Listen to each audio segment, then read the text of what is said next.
ಎರಡನೇ ಮದುವೆಗೆ ಸಿದ್ಧತೆ ನಡೆಸಿದ ಆಯುರ್ವೇದ ವೈದ್ಯನ ಹತ್ಯೆ. ಉತ್ತರ ಕನ್ನಡ ಜಿಲ್ಲೆಯ ಸಿರ್ಸಿ ನಗರದಲ್ಲಿ ಭೀಕರ ಹತ್ಯೆ ಪ್ರಕರಣ ಬೆಳಕಿಗೆ ಬಂದಿದೆ.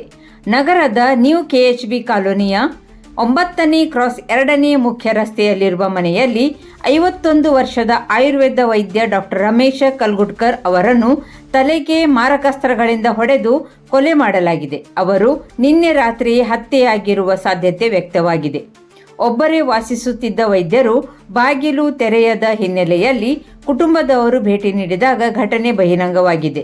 ಕಳೆದ 5 ತಿಂಗಳ ಹಿಂದಷ್ಟೇ ಅವರ ಪತ್ನಿ ಹೃದಯಾಘಾತದಿಂದ ಮೃತಪಟ್ಟಿದ್ದು, ಸೋಮವಾರ ಶಿರ್ಸಿ ತಾಲೂಕಿನ ಮಂಜುಗುಣೆಯಲ್ಲಿ ಪತ್ನಿಯ ತಂಗಿಯೊಂದಿಗೆ ಅವರ ಮದುವೆ ನಡೆಯಬೇಕಾಗಿತ್ತು. ಈ ಹಿನ್ನೆಲೆಯಲ್ಲಿ ಕುಟುಂಬದವರು ಭಾನುವಾರ ಮನೆಗೆ ಬಂದಾಗ ಹತ್ಯೆ ವಿಷಯ ತಿಳಿದು ತಕ್ಷಣ ಪೊಲೀಸರಿಗೆ ಮಾಹಿತಿ ನೀಡಿದರು.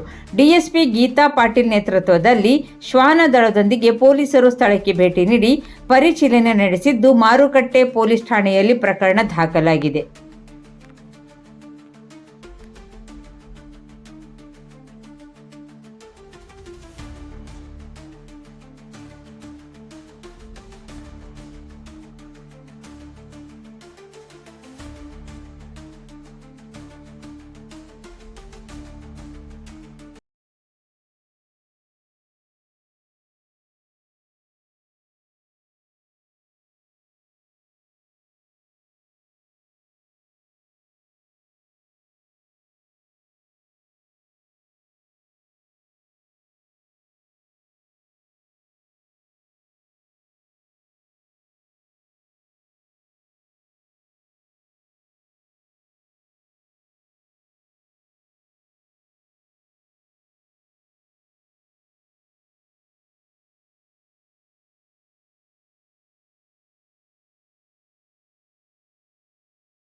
ಇದು ಖಾಲಿ ಡಿಜಿಟಲ್ ವಾಹಿನಿ, ಸತ್ಯ ಮತ್ತು ಸ್ಪಷ್ಟ ಸುದ್ದಿ.